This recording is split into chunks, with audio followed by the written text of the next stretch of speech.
고난 주간을 준비하면서 부활의 영광을 저희들 소망 가운데 바라보는 귀한 계절입니다.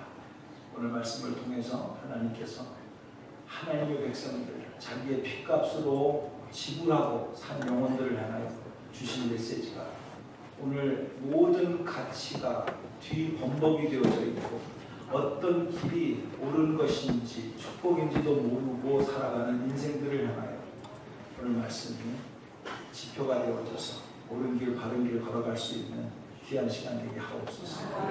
예수님의 이름으로 감사하며 기도드리옵나이다. 저는 오늘 본 말씀을 중심으로 해서요, 실패 속에 숨어있는 축복이다 라는 제목을 가지고 함께 의미를 나누고자 합니다. 오늘의 본문의 배경은 이렇게 시작을 하죠. 드디어 이제 위대한 지도자 모세가 하나님의 부르심을 받고, 그리고 이제 그 뒤를 이어서 여호수아가 드디어 리더자가 되어져 가지고 그렇게 꿈에 그리던 하나님 약속한 땅 가나안 땅을 들어가게 됩니다. 얼마나 감격적이겠습니까? 생각을 해보세요. 40년이라는 긴 광야 생활을 마감하고 드디어 하나님께서 약속해 주신 땅을 기가 막히고 정말 놀라운 기적과 함께 가나안 땅을 들어가기 시작합니다. 요단강이 멈춥니다. 그리고 난공불락이라고 생각했던 여리고성이 하나님의 방법에 의해서 무너집니다. 그리고 첫 번째 전쟁에서 드디어 승리하게 되는 그런 놀라운 결과를 갖게 되면서 진짜 살아계신 하나님의 함께 하심으로 말미암아 이런 일이 이루어졌다라고 아마 사기가 하늘 꼭대기까지 올라갔을 거라고 생각이 됩니다. 근데 여리고성만 있는 게 아니죠. 가나안 땅을 정복하려면 수많은 성들이 있는데 그 두 번째 성인 아이성을 공격하게 되는데 청탄군에 의해서 보고받은 내용은 여호수아 장군님, 여리고성에 비하면 아이성은 문자 그대로 아이와 같습니다. 그러니 다 갈 거 뭐 있습니까? 2~3천 명만 보내도 충분할 것 같습니다. 그래서 여호수아가 그냥 3천 정도만 보냅니다. 그런데 결과는 아시는 바와 같이 쉽지 않았어요. 오히려 전쟁에 패했어요. 36명이나 죽었어요. 그래서 그 도망가는 그 과정 속에서 이스라엘 백성의 사기가 떨어지게 되고 두려움과 공포 가운데 놓이게 되어졌다. 이렇게 성경은 말씀하고 있습니다. 얼마나 이 쇼크가 컸는지 오늘 성경을 보게 되면 여호수아가 옷을 찢고 하나님의 법궤 앞에서 엎드리고 그리고 저물 때까지 있었다고 했어요.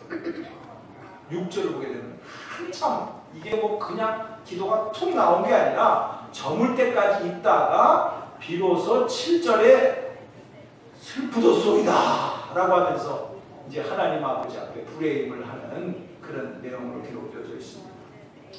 저는 첫 번째로 말씀을 들어가기에 앞서서 배경을 한번 생각해 본다고 하면은, 사랑하는 성도님들, 우리가 인생을 살아가다 보면 성공도 있고 실패도 있고 성공과 실패가 섞여져 있는다는 거 잘 아시죠? 그런데 세상에서 지혜가 있고 세상에도 통계가 있습니다. 성공한 사람들 보십시오.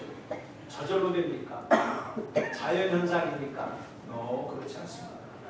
성공을 이루기까지 성공하는 이유가 반드시 거기에 숨어져 있다는 거 우리는 압니다. 와 동시에 실패도 마찬가지라는 거예요.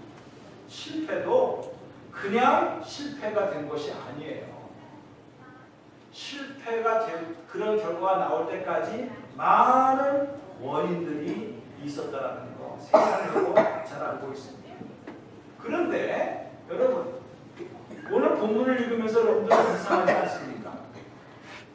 가나안 땅에 들어와서 첫 번째 전쟁에서 승리, 두 번째 전쟁에서 실패. 아니 그거는 인생살이에서 신앙을 떠나서라도 얼마든지 그죠? 있을 수 있는 일이에요. 뭐 성공할 수도 있고 실패할 수도 있는데, 그런데 성경의 내용을 보게 되면 완전히 하늘이 꺼지는 것 같은 그런 좌절과 절망 속에서 여호수아가 그냥 떠는 그런 모습을 우리는 아니 왜 그럴까요? 그렇게 하나님에 대한 믿음이 없습니까? 사람이 살다 보면 전쟁에서 승리할 때도 있고 실패할 때도 있고 실패하다가 승리할 수도 있고 승리하다가 실패할 수도 있는 것인데 왜 이걸 가지고 시작부터 이렇게 난리냐?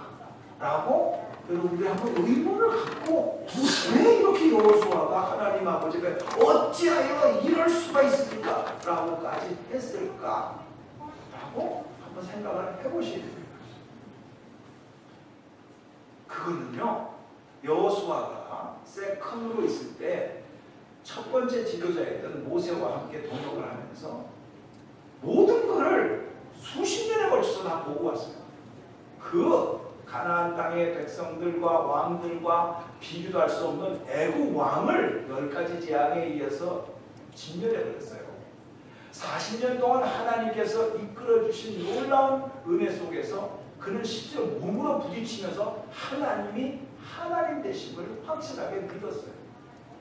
근데 그는 샥이 온 거예요. 아니 그런 하나님이, 그것도 어쩌다가 아니고 수십 년 동안 이스라엘 백성과 함께 했던 하나님이 어쩌다가 실패가 그 하나님과 함께 있었음에도 불구하고 생길 수가 있을까? 또 한 가지는 결정적으로 가나안 땅에 들어가기 위해서 애국 왕을 물리쳤고 가나안 땅을 들어가기 위해서 40년 동안 훈련을 시키셨다고 한다면 결정적으로 이제는 가나안 땅에 들어와서 본격적으로 전쟁을 할 때에 계속해서 이겼어야지 왜 결정적인 순간에 가서 지게 만드느냐, 이겁니다. 우리가 이민 생활에서 고생하고 애쓰고 전략하고 해서 드디어 여기 땅 목돈을 마련해서 드디어 투자를 해서 딱 하는데 빵! 날려버렸어. 그동안에 내가 수고했은 게 뭐냐? 이런 거하고 비슷한 시츄에이션이라고 생각을 해봅니다. 그리고 또 한 가지, 그 당시의 문화로서는 아시죠?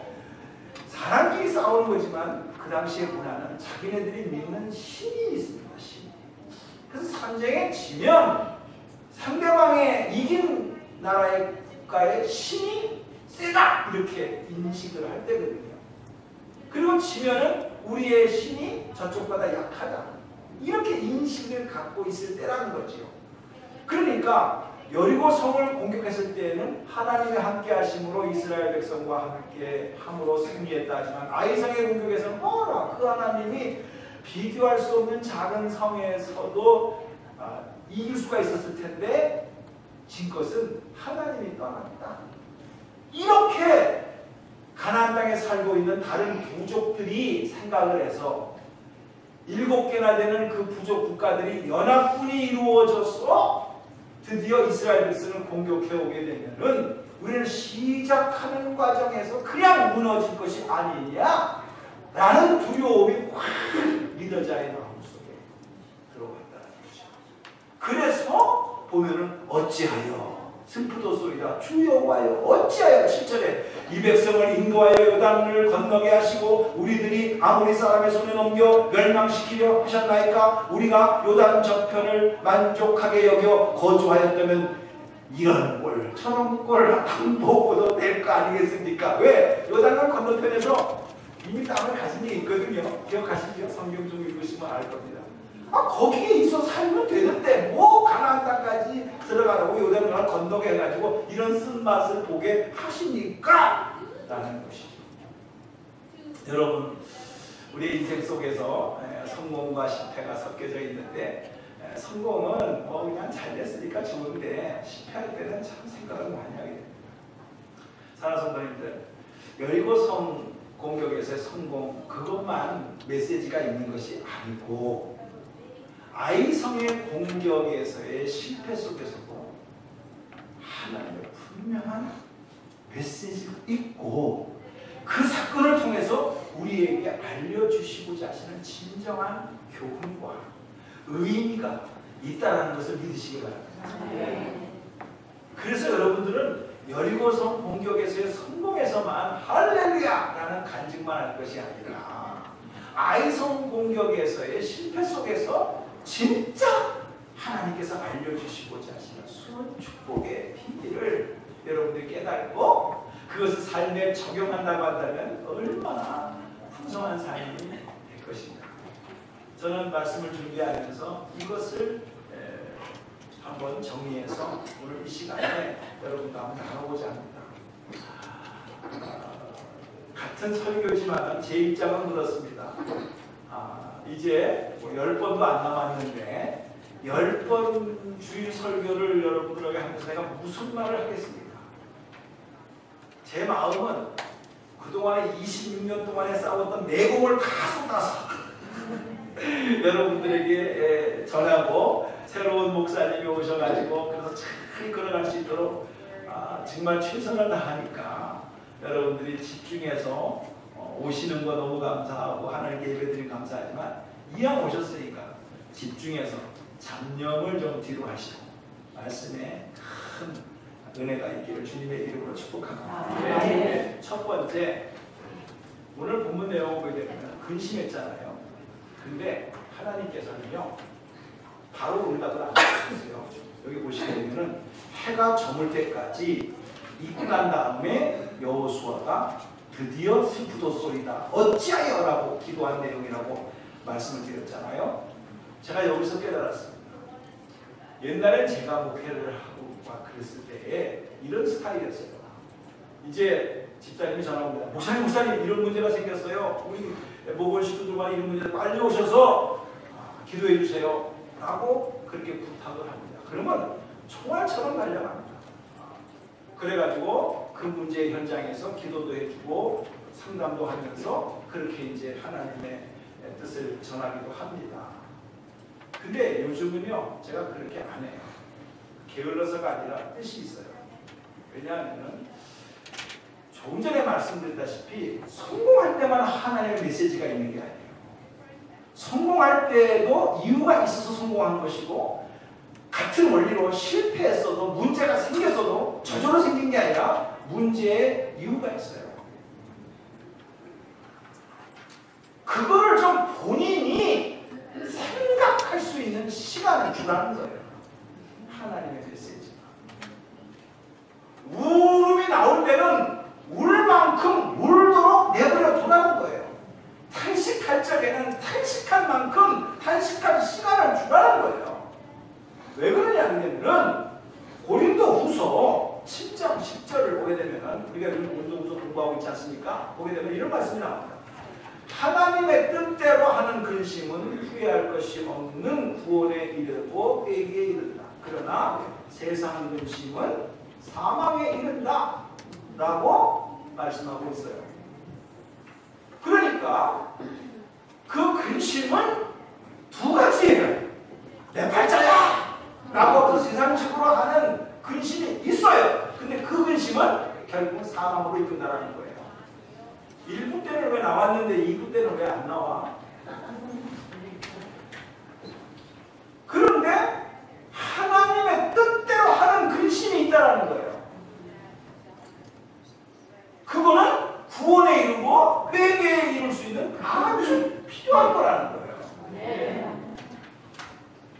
그러므로 근심은 뭐 아무 때나 근심이 되는 것이 아니라 문제가 생겼을 때 근심이 생기는 것이니까 이거를 생기자마자 생각할 여유도 없이 그냥 목사니까 달려가서 이거 모를 수 있으니까 하고서는 한다면은 위로는 되고 말씀은 선포되는 거지만 본인이 그 사건을 통해서 깊이 생각할 기회를 안 준다는 거예요. 내가 왜 이렇게 됐는지, 나의 존재가 무엇인지, 지금까지 어떻게 해서 내가 살아왔는지 이거는 평상시에는 모릅니다. 어려운 일이 생겼을 때 우리는 깨달을 수 있는 것이 인간의 심리거든요. 그걸 아세요, 하나님께서. 그래서 여호수아가 옷을 찢고 하나님의 법궤 앞에 엎드려서 머리에 팅크스 뒤집어 쓰고 저물도록 있다가 그래요. 저물도록 있다가 그 시간이 필요하다는 거예요. 그것을 깨달았고요. 두 번째로는 그 다음에 원인을 생각해 보게 된다는 거예요. 여러분, 이게 여러 가지 우리가 문제가 생겼을 때 생각해 볼 수 있는 것이 많습니다. 어떤 사람에게는 경제적인 문제가 있고, 억제 탄압에는 정신적인 멘탈의 문제가 있고, 그 다음에 어떤 사람은 한국과 미국과의 문화적인 차이를 구별하지 못해서 생기는 것이 있고, 자기의 가치관에 문제가 있어가지고 그래서 어려운 문제가 생길 수가 있고, 여러 가지의 문제로 파악할 수가 있는데, 여러분 성경은 깊이 한번 그 문제를 실제로 분석을 해보게 되면 한 가지 결론으로 나올 수 있는 게 있습니다. 뭐냐면 결국은 하나님과 나와의 관계예요. 하나님이 구구절절. 우리가 수요일날 금요일날 교육관에서 어린아이들을 보고 잠언서를 가지고 지금 가르치면서 적용까지 하고 그러면서 SAT 훈련까지 하고 있는데, 잠언 하나만 보더라도 우리의 인생의 지혜를 다 깨달을 수 있어요. 지키느냐 안 지키느냐는 문제고, 그런 주옥 같은 말씀이 있어요. 근데 그것을 무시해요, 솔직히. 그리고 자기 멋대로 하면서 문제가 안 생길 적에는 다 했는데 잘 돌아가는데 이렇게 합니다. 그러다가 문제가 딱 생기게 될 경우에는 결국은 그 말씀 불순종하고 그 말씀 안 들었기 때문에 그런 결과가 나왔다라는 것을 사건이 생기고 난 다음에 알게 되는 거죠. 그래서 하나님께서는 이렇게 말합니다. 10절에 여호와께서 여호수아에게 이르되 일어나라 어찌하여 이렇게 엎드렸느냐. 영어 성경에는 너무너무 멋있게 되어져 있습니다. Joshua, stand up! What are you doing now on your face? 아주 저거는 굉장히 기도하는 자세로서의 모습이 고개를 푹 숙이면서 어떻게 하겠습니까? 하고서 하는데, 하나님께서 기도하는 것은 너무나 좋은 것이니까 내버려 둬야 되는데 왜 스탠드업이라고 말합니까? 저거는 기도하는 자세가 아니에요. 좌절, 분노, 원망, 이것으로 해서 더 이상 얼굴 대하기 싫습니다. 이럴 수가 있습니까? 하나님 배신되었다 이거죠. 하나님이 언제 실수하신 적이 있으십니까? 실수하지 아니하시는 하나님이신데 그 하나님 붙들고 왔는데 왜 우리가 이 모양이 됐습니까? 아이성이 세서입니까? 아니면 정치적인 이유가 있습니까? 여러 가지 생각을 해봐도 대답이 없는 거예요. 그런데 하나님께서는 스탠드업 하면 하는 겁니다. 조슈아야, 너 그렇게 뺏긴 나를 못 믿어. 하나님이 그동안에 40년 동안 먹여주고 입혀준 거 어디 갔어?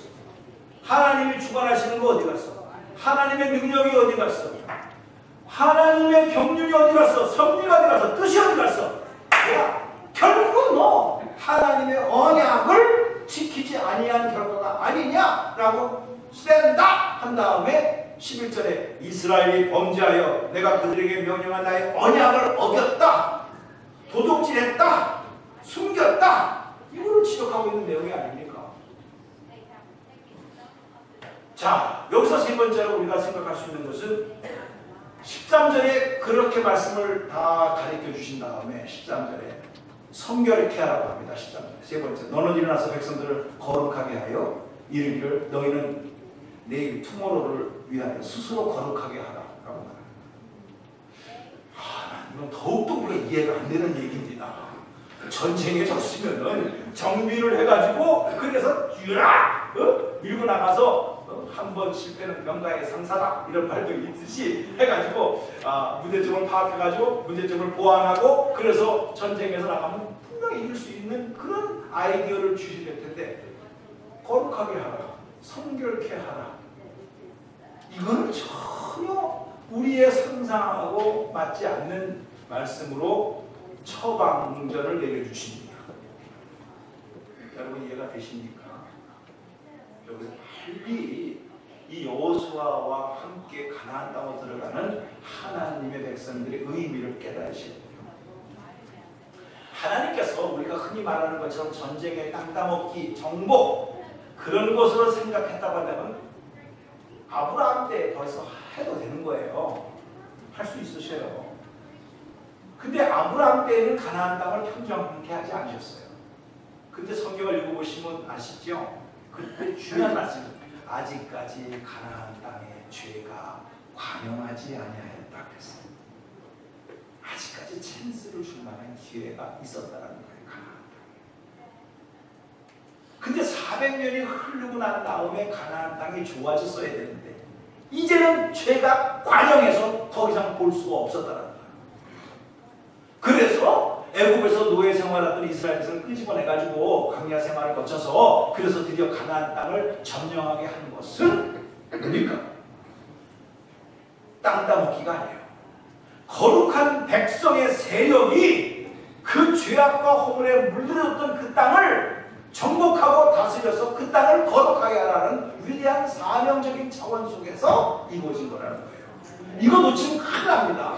여러분들이 주 예수 그리스도의 이름으로 명하노니라고 하면서 그 축복을 받기를 원하면서 기도하는데 주 예수 그리스도의 이름으로 명령하고 악한 영들과의 싸움을 승리하는 것은 하나님의 거룩한 백성으로서 살기 위한 방법이지, 주님의 이름으로 전쟁에서 이겨서 노획물을 찾고 그리고 전쟁에서 이겨서 상대방의 백성들을 노예로 삼아가지고 그래서 내 삶이 부유해지는 목적으로 전쟁에서 이기게 한 것이 아니라는 거예요. 근데 우리는 지금 현재 어떻게 하고 있습니까? 주 예수 그리스도의 이름으로 거룩한 삶에 대한 도전과 의미를 얻고 주 예수 그리스도의 이름으로 출세와 권세와 포기와 영화를 누림으로 출세했다, 축복받았다라고 바라고 그 결과에 사모하는 모습으로 오히려 주님의 이름으로 기도한다. 이건 전혀 하나님하고 상관없는 삶을 살면서 축복받았다고 하는 건 똑같은 거예요. 우리가 이 사실을 놓치면서 지금 여호수아야, 너는 지금 당장 실패했다는 것만 가지고 현실이니까 고민하지만 바로 얼마 전에 하나님의 능력과 권세를 통해서 여리고성이 무너지면서 정복하는 그 영광된 현장은 어디 갔느냐? 우리는 그러고 있어요. 오늘의 현실의 좌절 때문에 그동안에 여러분의 인생 속에 개입하셔서 이끌어오신 하나님의 능력은 다 잊어버려. 그리고 고개 푹 숙이고 앉아있는 모습은 없냐는 거예요. 그 하나님께서 스탠드업 하십니다. 여러분 지금 어떤 상태에 있습니까? 영적인 상태가 어떻습니까? 오늘의 현실만 보고 주저앉으면서 우리에게는 내일이 없다! 이렇게 결론을 내리시겠습니까? 그럼 여태까지 신실하신 하나님께서 저와 여러분의 인생 속에 개입하셔서 그 어려운 구비구비마다 해결하게 하시고 넘어가게 하신 그것은 뭡니까? 그래서 얼굴을 둘러는 거예요. 하나님께서는 성결케 되기를 우리에게 말씀하시면서 그러면서 바로 얼마 전에 여리고성의 공격에서 요단강을 건너갈 때 그들이 인간적인 방법으로 한 게 하나도 없어요. 법궤를 들고 가니까 멈췄어요. 요단강. 말씀대로 돌으라고 하니까 여리고성이 무너졌어요. 이것은 뭘 말하는 거지요? 이 전쟁은 하나님의 말씀에 의해서 이루어지는 거라는 거예요.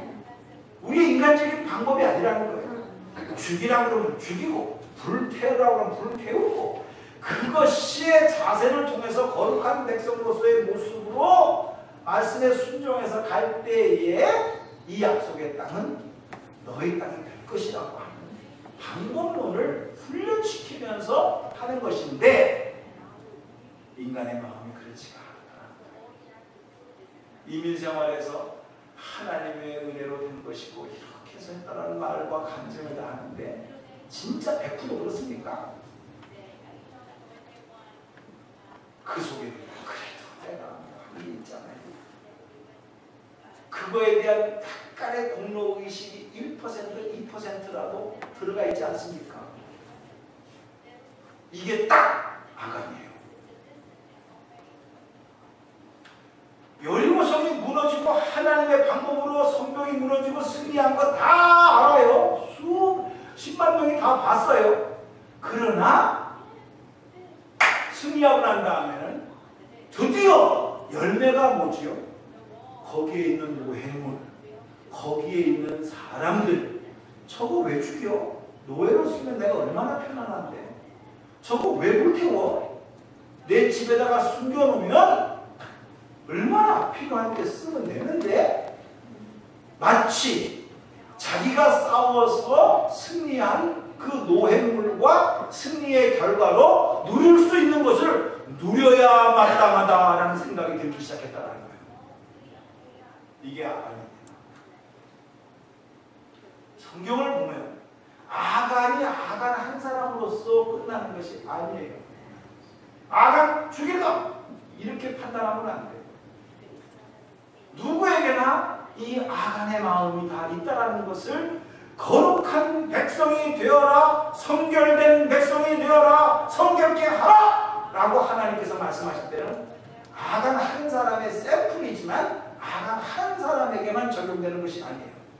그것을 세 가지로 말씀을 증거하면서 말씀을 마치려고 합니다. 첫 번째, 아간이라는 이름 속에 숨겨져 있는 하나님의 메시지는 아간의 행동을 통해서 보면 탐심입니다. 성경을 보게 되면 금덩어리 하나를 보고 내가 탐심이 나서 그렇게 했나이다. 7장 21절에 읽진 않았습니다만 그렇게 써 있습니다. 내가 노력한 물건 중에 신할산의 아름다운 외투 한 벌과 은 200세겔과 그 무게가 50세겔이 되는 금덩이 하나를 보고 탐내어 가졌나이다. 이렇게 아간이 고백하고 있어요. 금덩어리를 보고 탐이 났다 그랬어요. 탐심. 다시 한번 여러분들이 탐심에 대한 정의를 내리셔야 됩니다. 그것은 일찍이 사도 바울이 골로새서에서 3장 5절에 이렇게 말합니다. 시기와 질투 다 그렇게 서술한 다음에 탐심은 곧 우자로 시작하는 거예요. 우상숭배다. 분명히 골로새 3장 5절에 되어 있습니다. 그러므로 땅에 있는 지체를 죽이라. 곧 음란, 부정, 사욕, 악한 정욕, 탐심이니 탐심은 우상숭배니라. 6절에 이것들로 말미암아 하나님의 진노가 임하느니라. 여러분 이 말씀 꼭 새겨드립니다. 하나님의 방법으로 했다, 하나님이 다 하셨다, 하나님께 영광이다라고 하지만은 그것으로 인해서 생긴 결과를 가지고 내 거다, 왜 죽여, 왜 태워, 숨겨놓으면 되잖아 라는 탐욕이 생기기 시작했다. 살아서 성공을 하십시오, 부자가 되십시오, 건강하십시오, 다 기도 제목입니다. 그러나 더 중요한 거 있어요. 부자가 되고 난다, 건강하게 된다, 성공하게 된다, 탐욕을 다스릴 능력이 있습니까? 우리는 그걸 안 가졌기 때문에 깨끗한 것 같아. 그러나 몰라, 갖고 나면 어떻게 될지. 지금 이 탐욕은 갖고 난 다음이에요. 그 금덩어리를 보고 난 다음에 숨기겠다는 생각을 가졌다고 그러잖아요. 금덩어리를 안 보는 순간에는 숨기라는 생각도 없었어. 그러므로 성경에서의 이 탐욕은 굉장히 오늘 우리 이 시대에 너무나도 중요한 메시지를 던져주고 있습니다. 그래서 이거는요, 실패할 때 깨달아지는 것이지 잘 돌아가고 물건이 막 들어올 때는 탐욕이 뭔지도 모릅니다. 내가 똑똑해서 내가 잘 돼서 그런 줄 아는 거예요. 그런데 그것을 잘못 관리해가지고 실패가 되는 순간, 아! 이게 원인이었구나! 라고 깨닫게 해주시기 위해서 이 탐욕이라는 메시지를 아간의 마음속에 던져주고 저와 여러분의 마음속에 아간과 같은 탐욕이 있는가를 점검해 빨리 보라는 거예요. 두 번째, 이기심입니다. 비밀리에 말씀하신 것이 아니에요. 60만 대군 앞에 다 공적으로 선포한 내용입니다. 불태워! 다 죽여! 여리고성에 있는 모든 노획물을 갖지 마! 선포 다 했어요. 그런데 그 중에 아간만 나는 괜찮겠지. 이기심이 발동을 했다라는 거예요. 이게 죄라는 거예요. 이게 죄라는 거예요. 이기심이 딱 드는 순간에 들리지 않습니다. 되는 게 없습니다. 그리고서는 이기심이 발동해 보세요. 교회가 어떻게 돌아가든 상관없습니다. 나만 뭐. 집안이 어떻게 되든 간에 이기심으로 잡혀지는 사람은 신경 안 씁니다. 나만. 나라의 국가가 어떻게 되든 간에 나만 국물면 되지. 이기심이 그렇게 무서운 거예요. 한 사람이 얘기지만은 이게 아간 하나로 끝났습니까? 지금 이 문제가 이스라엘 전체에 엄청난 영향을 줬다는 건 아시잖아요. 이건 한 사람의 문제가 아니에요. 자기만은 괜찮겠지라는 생각이 이 엄청난 재앙을 초래했는데도 이기심은 그거를 용납 안 해요. 어때서? 안 들려요, 그 소리가. 실질적인 사건 하나를 3월 7일, 엊그제입니다. 오늘이 11일이니까 조선일보에 난 사건입니다. 여러분도 잘 아시다시피 얼마나 우리나라의 냉장고와 세탁기가 LG와 삼성이 성능이 너무너무 좋고 디자인이 좋아서 트럼프가 놀래가지고 미국에 있는 냉장고 세탁 공장이 장사가 안 되니까 특수 관세를 매겨가지고 가격 경쟁에서 비교가 안 될 정도로 높은 가격으로 삼성 LG의 세탁기를 경쟁을 못하도록 만들어놓은 전략을 썼어요. 그만큼 세계 1위입니다. 기술이. 그런데 그 내용을 알고 보니까 삼성, LG의 자체 기술이 아니에요. 우리나라 중소기업에서 10여 년 동안 신문에 나는 대로 하게 되면 수백억을 들여서 연구를 해가지고 자체 개발을 해서 우수한 모터를 개발을 해서 그것을 삼성하고 LG에다가 이렇게 납품을 함으로 말미암아 그 기술력과 디자인이 합쳐져서 세계 1위의 상품이 되었다는 거예요. 그런데 너무나도 이기심이 얼마나 무서운 거냐면 그 엔진과 그 모터를 개발하는 핵심 기술자가 중국에다가 한국에서 주는 연봉의 2배를 주겠다. 주택을 주겠다. 차량을 주겠다. 그 조건을 받아들여가지고 넘겼어요. 혼자 힘으로 안 되니까 같은 회사에 냈던 다른 연구원들을 포섭해가지고 그 파일에 있는 5,900개의 비밀스러운 모든 거를 넘겼어요. 중국에서 그거를 받아가지고 지금 수출하고 있어요. 한 사람의 비밀 연구원이 자기는 그것으로 인해요 2배의 월급과 베니핏을 주었으니까 잘 살았다는 건 맞아요. 그러나 그 결과 나라에다가 미치는 엄청난 손해와 회사에다가 수십억을 들여서 개발한 그 연구 결과를 순식간에 팔아넘긴 이기심. 이거는 한 사람의 문제가 아니에요. 여러분들이 교회를 생각할 때 계속해서 우리가 공동체를 강조하고 그리스도의 몸이다 강조하고 하는 것은 여러분의 이기심을 무시해서가 아니에요. 이기심만 가지고도 할 수가 있는데 그것만 가지고 한다면 다 죽어요. 그것을 기독교는 그렇게 강조하고 있는 이유가 그겁니다. 혹시 여러분 자기 하나의 축복만 가지고 신앙생활을 한다라고 생각을 하면서 했을 때에 얼마나 위험한 결과가 우리 공동체 안에 이루어진다는 걸 잘 생각하셔야 돼요. 저는 어제 오늘 이제 음식을 준비할 때 여러분들이 진간에 더 이렇게 감동적으로 드셔야 되는데 목장원 식구가 우연히 무슨 어디 여행을 갔다가 무슨 일이 있어서 못 나와가지고 소목자님 혼자서 할 수밖에 없었던 그런 음식 당국이 되어버렸어요. 그 너무 걱정이 돼서 했는데 아니나 다를까 의리 있는 우리 교우들이 그 형편을 알고 자기 목장 식사당번도 아닌데 오셔가지고 도와주고 그러면서 작품을 만들어서 오늘 공개했죠. 저는 그 고기보다 더 맛있을 것 같아요. 그 마음을 같은 공동체라고 하는 그 마음을 가져 같이 사역을 했다 이거예요.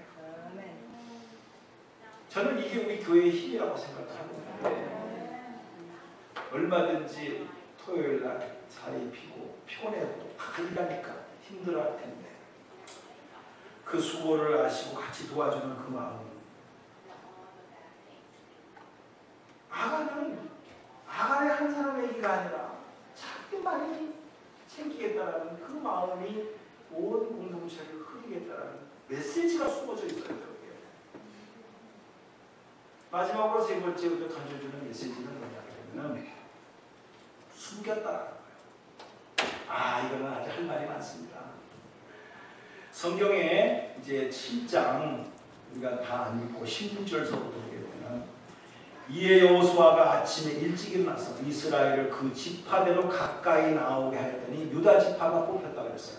그죠? 그 제일 첫 번째 12지파 다 모여! 그래가지고 가서 제비뽑기를 하니까 유다 지파에서 문제가 생겼다라고 하나님께서 밝혀줬어요. 유다 지파만 남고 다 흩어져. 유다 지파 쫙 있어서 세라 족속이 뽑혔어요. 17절에 유다 족속을 가까이 나오게 하였더니 세라 족속이 뽑혔다. 그래서 남자만 남고 다가 거기서 삽디가 뽑혔다. 삽디는 드디어 아간의 할아버지예요. 그리고 삽디의 손자 갈미의 아들 갈미의 아들이 아간이에요. 그러면 아간이 있잖아요. 저렇게 점점 좁혀오는 것을 느꼈어야 돼.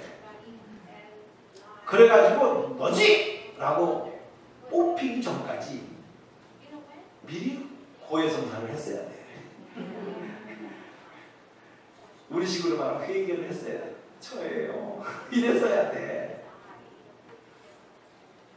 끝까지 뭐요? 이게 못자로 시작한대? 그래요.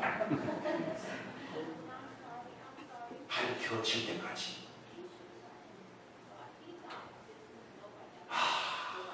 저는요 미국 생활에서 미투를 배우고 나서 얼마나 편리한지 몰랐어요. 영어 잘하는 사람이요 앞에다 시킵니다. 그다음에 뭐라고 이거 미투 얼마나 좋아요. 그렇게 편리한 영어 단어가 지금 이상하게 미투가 되어버렸어.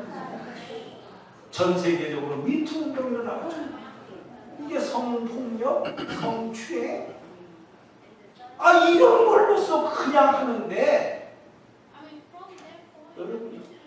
여러분 잊지 말아야 될 것은 뭐냐? 끝까지 안 들키니까 버티는 거 없어요. 자살했다, 무슨 직을 내놨다, 뭐를 갖다 사표를 냈다, 다 보십시오. 밝혀졌으니까 그렇지. 밝혀지지 않으면 여전히 그 자리에서 거룩한 척하고 그리고 폼난 삶을 살아가는 사람이었다고 밝혀졌으니까 그랬지. 아간의 습성은 뭐냐? 밝혀질 때까지 숨기겠다는 거야. 근데 여러분 아시죠? 숨겨져서 숨겨집니까? 세상에서는 이런 한국말이 있습니다. 무덤까지 가. 너와 나만이 아는 비밀이야. 무덤까지 가. 이러지요. 그 사람은 무덤까지는 갈 수 있어. 그러나 여러분이 잘 아시는 요한계시록 20장 12절을 보게 되면 자기 행위를 따라 책들에게 기록된 대로 심판을 받을 것이다. 하나님의 말씀 요한계시록 20장 12절에는요 분명히 무덤까지는 갈 수 있지만 무덤 이후에 있을 심판대까지는 다 드러난다 이거예요. 어딜 숨겨?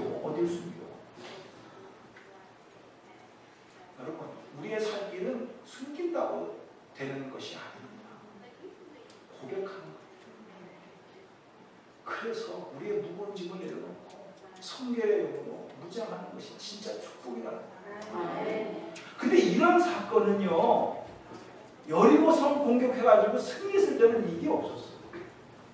아이성의 공격에서 실패하고 난 다음에 이것이 드러나졌어요. 여러분, 저는 실패 속에 숨겨진 축복이라는 것이 왜 그런 제목을 정했냐면 이거라는 거예요. 아이성의 공격에서 승리를 했지만 그 승리 뒷면에 숨겨진 그 음행, 그 불순종, 그 이기심, 그 탐욕은 나타나지 않아. 하나님은 거기에 관심이 있는데 나타나지 않으니까 숨겨. 근데 아이성의 공격에서 실패를 통해서 그게 드러나. 여러분, 그건 신문에 다 나는 얘기입니다. 정권이 바뀌고 대통령이 바뀌니까 전직 대통령이 있을 적에는 그 백 밑에서 모든 것이 숨겨져요.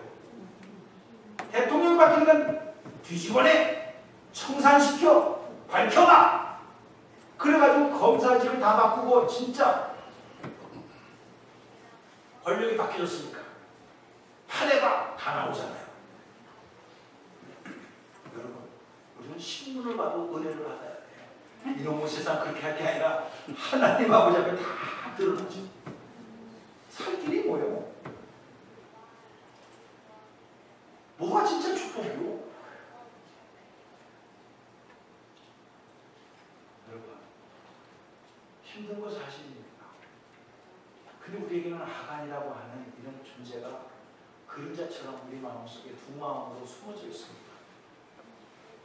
탐욕, 이기심, 숨김, 얼마든지 모면할 수 있습니다.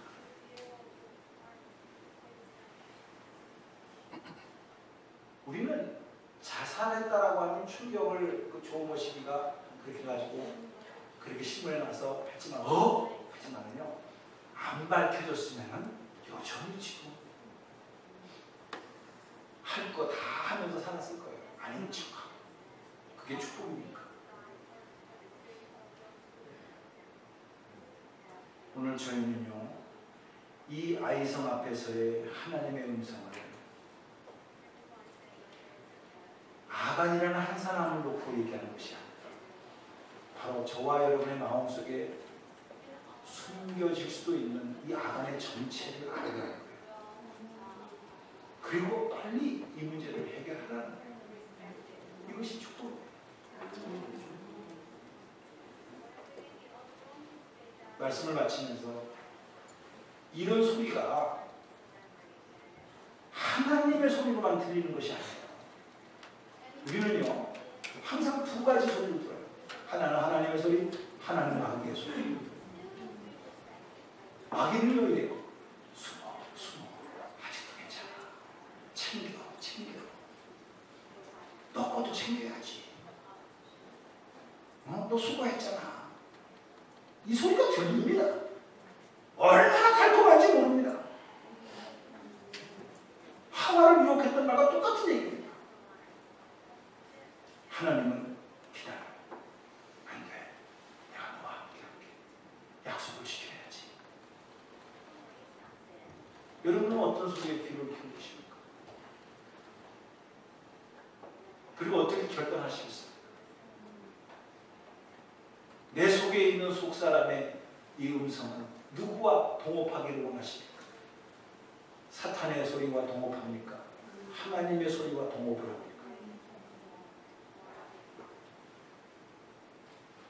하나님께서는요, 반드시 우리의 인생 속에 아이성의 실패를 허락하십니다. 왜? 성공만 줬다가는 절대로 깨닫지 못하는 사건이 있거든요. 그럼요, 오늘 실패한 현장을 통과하고 있습니까? 그것 때문에 좌절하십니까?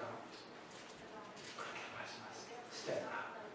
그리고 고개를 드십시오. 그리고 실패 속에 하나님의 메시지를 받으십시오. 그리고 바꾸십시오. 그게 축복입니다. 저와 여러분의 살 길입니다. 우리의 공동체가 살아갈 길입니다. 우리 교회가 장작교회로서 사명을 감당합니다. 수 있는 계기가 될 줄 믿습니다. 아멘. 기도하겠습니다. 거룩하신 그렇습니다. 나도 모르는 사이에 어떻게 탐욕이 들어왔는지, 나도 모르는 사이에 내 마음에 내 것부터 챙겨야 되겠다는 이기심을 채워주는지, 우리는 잘 돌아갈 때 이것을 깨닫지 못했습니다. 하나님께서 실패를 허락하시고 아이성의 교훈을 통해서 내 속에 아간의 정체를 밝게 하시고